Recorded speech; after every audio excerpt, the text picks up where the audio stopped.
Hello everyone, this is Mohan Bhai. Welcome to my YouTube channel. So మన ఛానల్లో NCERT class 6 నుంచి 12th వరకు videos అన్ని చేసి అప్లోడ్ చేస్తున్నాం. సో ఛానల్ సబ్స్క్రైబ్ చేసుకోండి, అలాగే బెల్ ఐకాన్ ప్రెస్ చేస్తే వీడియో అప్లోడ్ చేసినప్పుడు మీకు నోటిఫికేషన్ అనేది వస్తుంది. సో డిఫరెంట్ వీడియోస్ అన్నీ కూడా class wise, subject wise playlist create చేయడం జరిగింది. సో మన ఛానల్లో ప్లేలిస్ట్ సెక్షన్లో మీకు అవైలబుల్గా ఉంటాయి డిఫరెంట్ ప్లేలిస్ట్ అన్నీ కూడా, ఒకసారి చూడండి. అలాగే ఇప్పుడు ఈ వీడియోలో మనం ఎన్సీఆర్టీ క్లాస్ 7 జియోగ్రఫీకి సంబంధించి చాప్టర్ 9 గురించి చూడబోతున్నాం. మనం ప్రీవియస్ క్లాస్లో హ్యూమన్ ఎన్విరాన్మెంట్ ఇంటరాక్షన్స్కి సంబంధించి ట్రాపికల్ అండ్ సబ్ ట్రాపికల్ రీజన్స్లో చూసాము.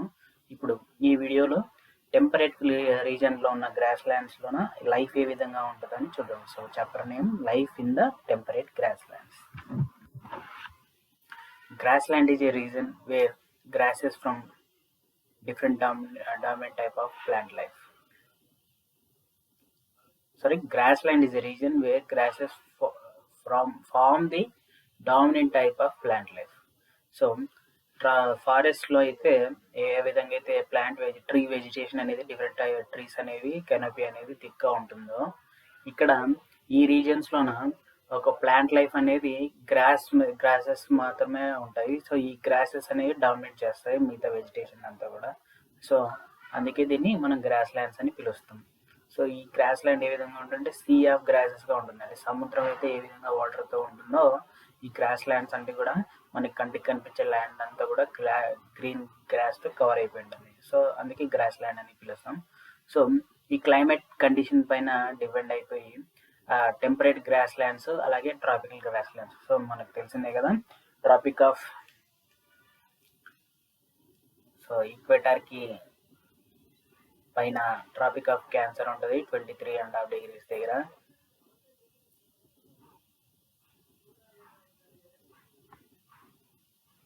So 23.5 degrees northern latitude.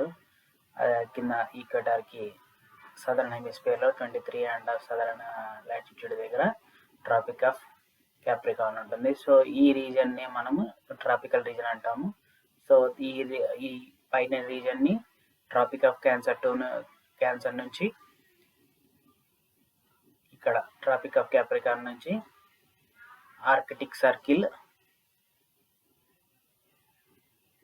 Antarctic circle.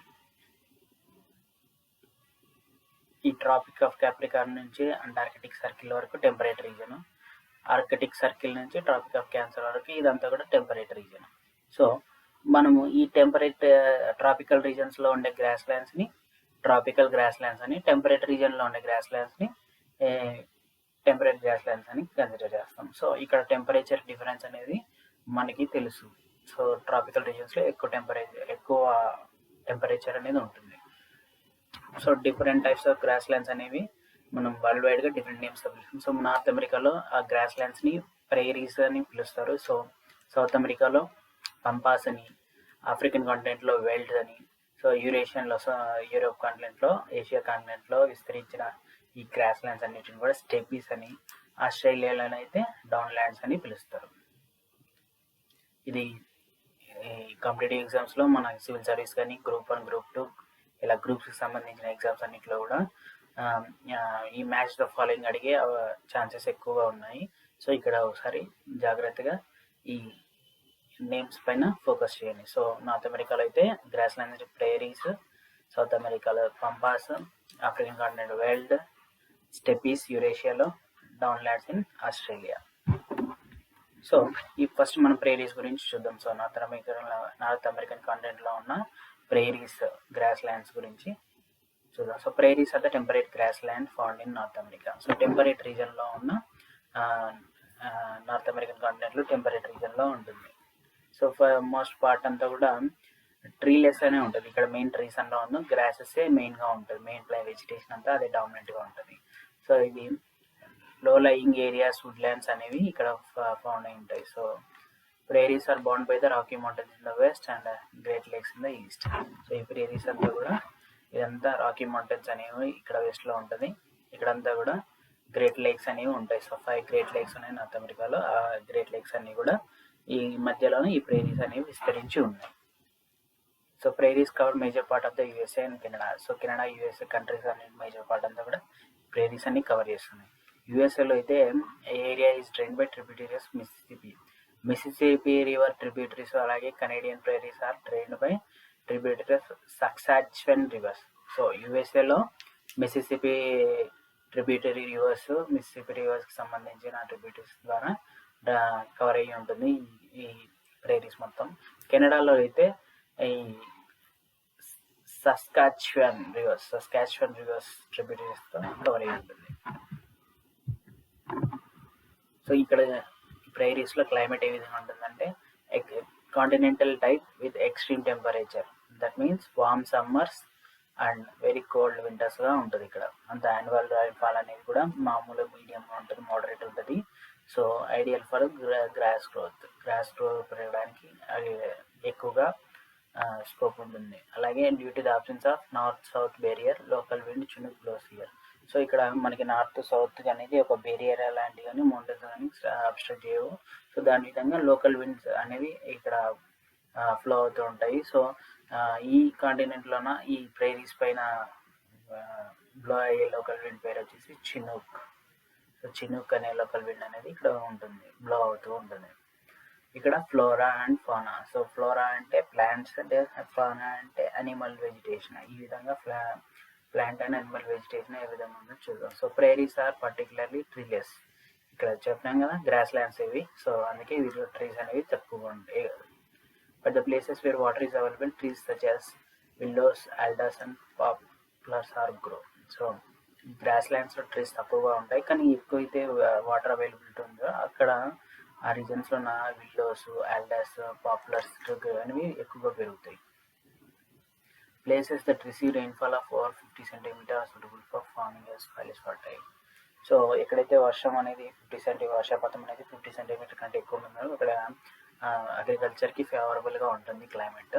అలాగే వర్షం పడడం వల్ల అక్కడ సాయిల్ అనేది కూడా ఫర్టిలిటీగా ఉంటుంది, సూటబుల్ ఫర్ అగ్రికల్చర్.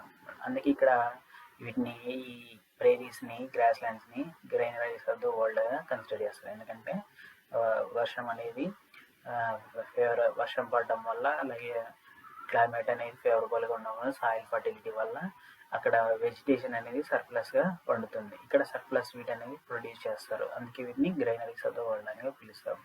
సో ఇక్కడ బైసన్ అనేది, అమెరికన్ బఫెలో అనేది మోస్ట్ ఇంపార్టెంట్ అనిమల్. ఈ గ్రాస్ ల్యాండ్స్లో పీపుల్ లైఫ్ స్టైల్ ఏ విధంగా ఉంటుందంటే large scale cattle farm circle ranches are look after by stadimental crop wise. So ఇక్కడంతా అగ్రికల్చర్ ఎక్కువగా ఉంటుంది కాబట్టి ఈ అగ్రికల్చర్లో లార్జ్ స్కేల్ క్యాటిల్ ఫార్మ్స్ అనేవి కూడా ఈ గ్రాస్ ల్యాండ్స్ పైన డిపెండ్ అయ్యి ఈ క్యాటిల్స్ అనేవి గ్రో చేస్తారు అనమాట. క్యాటిల్ అనిమల్ రేరింగ్ అనేది ఎక్కువగా ఉంటుంది. సో ఈ క్యాటిల్ ఫార్మ్స్ని ర్యాంచెస్ అని పిలుస్తారు. లార్జ్ స్కేల్లో ఉంటుంది ఇది, అంటే హండ్రెడ్స్ ఆఫ్ క్యాటిల్స్ని గ్రో చేస్తారు, వాటిని ర్యాంచెస్ అని పిలుస్తారు. ఈ ర్యాంచెస్ అన్నిటిని కూడా కౌబాయ్స్ అనేవి చూసుకుంటూ ఉంటారు. వాటిని ఫీడింగ్ కానీ, ఆ గ్రాస్ ల్యాండ్స్ పైన కానీ కంట్రోల్ చేయడం కానీ, హార్సెస్ పైన ఈ కౌబాయ్స్ అంతా కూడా చూసుకుంటారు. వాటిని ఆ పీపుల్ని కౌబాయ్స్ అంటారు. Large scale farming with modern technologies done here. So ఈ లార్జ్ స్కేల్ ఫార్మింగ్ అంతా కూడా so America, US countries, Canada ఈ కంట్రీస్లోని గ్రాస్ ల్యాండ్ ఉంది కాబట్టి ఆ రీజన్లో, సో అది వెల్ డెవలప్డ్ కంట్రీస్ కాబట్టి మోడర్న్ టెక్నాలజీ అనేది యూజ్ చేస్తారు. అందరికీ తెలిసినవే వెల్ డెవలప్డ్ కంట్రీస్ కాబట్టి అందువల్ల మోడర్న్ టెక్నాలజీస్ యూజ్ చేస్తారు. కంబైన్ అనే ఒక మిషన్ ఉంటుంది. ఈ మోడర్న్ మిషన్ ద్వారా ఇది ఒక సింగిల్ మిషనే. ఈ మిషన్ 3 tasks చేస్తుంది. సోయింగ్ చేస్తుంది, ప్లఫింగ్ అండ్ థ్రెషింగ్, అంటే విత్తనాలు వేస్తుంది, దుక్కి దున్నుతుంది, అలాగే కట్ చేస్తుంది కూడా. సో 3 in 1 అనేది చేస్తుంది ఈ మిషన్. సో ఈ విధంగా మోడర్న్ టెక్నాలజీ అనేది పెద్దగా లార్జ్ స్కేల్లో వేసిన పంటను కూడా ఈజీగా సింగిల్ మ్యాన్ అనేది మేనేజ్ చేయగలరు. So dairy farming and extensive agriculture both promote setting of food processing industries. So మనకి ఇక్కడ అగ్రికల్చర్ ఉంది, అలాగే క్యాటిల్ రైరింగ్ కూడా ఉంది. సో ఇక్కడ డైరీ ఫార్మింగ్ అనేది కూడా అవైలబుల్ ఎక్కువగా ఉండడం వల్ల దీని ఫుడ్ ప్రాసెసింగ్ ఇండస్ట్రీస్ అన్నీ కూడా ఈ లొకేషన్స్లో ఉండడానికి ఎక్కువ ప్రమోట్ చేయడానికి స్కోప్ ఉందన్నమాట. సో లార్జ్ మినరల్ డిపాజిట్స్ కూడా ఈ గ్రాస్ ల్యాండ్స్లో ఉన్నాయి. సో కోల్, ఐరన్ ఇవన్నీ కూడా ఎక్కువ ఉన్నాయి. అలాగే రోడ్ రోడ్స్, రైల్వే అనేది కనెక్టివిటీ అనేది ఎక్కువగా ఉంది. ఈ కెనాల్స్ అనేవి కూడా ఉండడం వల్ల సో వాటర్ అవైలబిలిటీ కూడా, వాటర్ రిసోర్స్ కూడా ఎక్కువ ఉండడం వల్ల most industrial in the world. So America most developed, Canada developed countries కాబట్టి ఇక్కడ ఇండస్ట్రీస్ అనేవి ఎక్కువగా ఉన్నాయి. సో ఇక్కడ ఇండస్ట్రీస్ ఎక్కువగా ఉండడానికి కారణం మినరల్ డిపాజిట్స్ ఉన్నాయి, అలాగే రోడ్ అండ్ రైల్వేస్ కనెక్టివిటీ ఉన్నాయి, అలాగే కెనాల్స్ కూడా ఉన్నాయి. So water source, land source, ఈ కనెక్టివిటీ అనేది ఉండడం వల్ల మోస్ట్ ఇండస్ట్రియల్ రీజన్ ద వరల్డ్లోనే ద మోస్ట్ ఇండస్ట్రియల్ రీజన్ ఈ grass land, prairies. Next velds చూద్దాం. సో వెల్స్ అనేది సౌత్ ఆఫ్రికాలో ఉండే గ్రాస్ ల్యాండ్. మనం ఇక్కడ చూసాం. సో వెల్స్ సౌత్ ఆఫ్రికాలో ఉండే గ్రాస్ ల్యాండ్ని వెల్స్ అని పిలుస్తాం. So velds the temperate grasslands of South Africa velds. ఈ వెల్స్ అన్నీ కూడా సౌత్ ఆఫ్రికాలో ఉంటే వాటిని వెల్స్ అని పిలుస్తాం.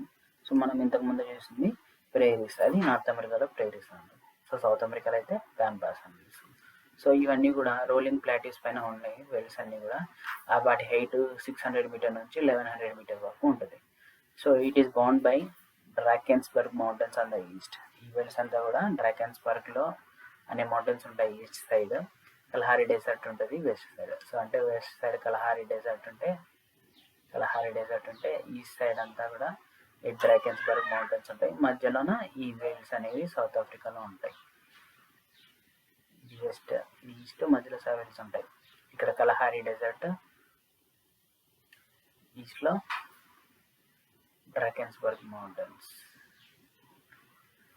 సో ఇక్కడ వేరే వేరే రివర్స్కి సంబంధించిన ట్రిబ్యూటరీస్, ఆరెంజ్, లింపోపో అనేవి కూడా ఈ వెల్స్లో ప్రవహిస్తూ ఉంటాయి నదులు. ఇక్కడ క్లైమేట్ వచ్చేసి మైల్డ్ క్లైమేట్, ఎందుకంటే ఇండియన్ ఓషన్స్ వల్ల ఇన్ఫ్లుయెన్స్ అయ్యి మైల్డ్ క్లైమేట్గా ఉంటుంది ఇక్కడ. అంటే సమ్మర్స్ అన్నీ షార్ట్గా ఉంటుంది, వామ్గా ఉంటుంది. సమ్మర్ అంతా కూడా లాంగ్ పీరియడ్లో ఉండదు, చాలా షార్ట్గా ఉంటుంది, వామ్గా ఉంటుంది సమ్మర్ రీజన్. ఇక్కడ వెల్స్ కూడా హెవీ రెయిన్ఫాల్ అనేది రిసీవ్ చేసుకుంటుంది సమ్మర్ మంత్స్లో. So summer months from November to February. Velds receive heavy rainfall mainly in the summer months from November to February. So ఇక్కడ మనం సమ్మర్ మంత్స్ అని అన్నాం. సో ఇండియాలో సమ్మర్ అనేది మేలో ఉంటుంది, ఇక్కడ నవంబర్ టు ఫిబ్రవరి ఉంది. సో ఇక్కడ మనం కాన్సెప్ట్ తెలుసుకోవాలంటే ఎర్త్ యాక్సిస్ టిల్ట్ అయ్యి ఉంటుంది కదా. సో అందుకే సన్ రేస్ అనేవి కూడా ఈ టిల్ట్ అవ్వడం వల్ల నార్థన్ హెమిస్ఫియర్లో ఎక్కువ పడితే సమ్మర్ సోల్స్టిస్ అంటాం కదా. సో నార్థన్ హెమిస్ఫియర్లో సమ్మర్ సోల్స్టిస్ ఉంటే అక్కడ మనకి నార్థన్ హెమిస్ఫియర్లో ఉన్న మన ఇండియా లాంటి రీజన్స్లోన అంతా కూడా సమ్మర్ అంతా మేలో వస్తుంది. మే, జూన్, ఏప్రిల్, ఇలా ఈ మిడ్ ఏప్రిల్ నుంచి సమ్మర్ అంతా కూడా ఉంటుంది. సో సదరన్ హెమిస్ఫియర్లో అప్పుడు వింటర్ ఉంటుంది. సో ఇంటే ఈక్వేటర్కి ఈ నార్థన్ హెమిస్ఫియర్లో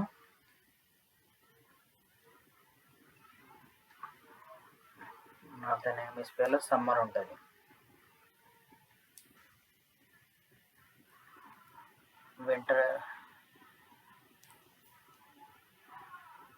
వింటర్ అనేది సదరన్ హెమిస్ఫియర్లో ఉంటుంది అప్పుడు, ఎప్పుడు మేలో.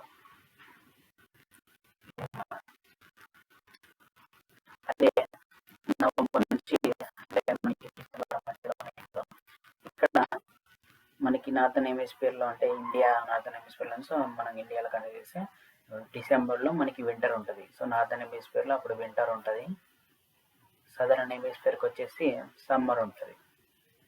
అందుకే ఇక్కడ మనకి సౌత్ ఆఫ్రికా ఈక్వేటర్కి సో కింద ఉంది. సో ఇది సదరన్ హెమిస్ఫియర్, ఇక్కడ వింటర్ ఉంటుంది. సో నేను చెప్పేది ఏంటంటే ఈక్వేటర్కి కింద ఉంటుంది కాబట్టి నార్థన్ హెమిస్ఫియర్లో సమ్మర్ ఉంటే ఇక్కడ వింటర్ ఉంటుంది, ఇక్కడ వింటర్ ఉంటే ఇక్కడ సమ్మర్ ఉంటుంది. సో మన ఇండియా రీజన్స్లోన మేలో సమ్మర్ వస్తుంది, కానీ ఇక్కడ డిసెంబర్లో సమ్మర్ వస్తుంది. అందుకే మనం ఇక్కడ సమ్మర్ అని కన్ఫ్యూజన్ లేకుండా చెప్పాము.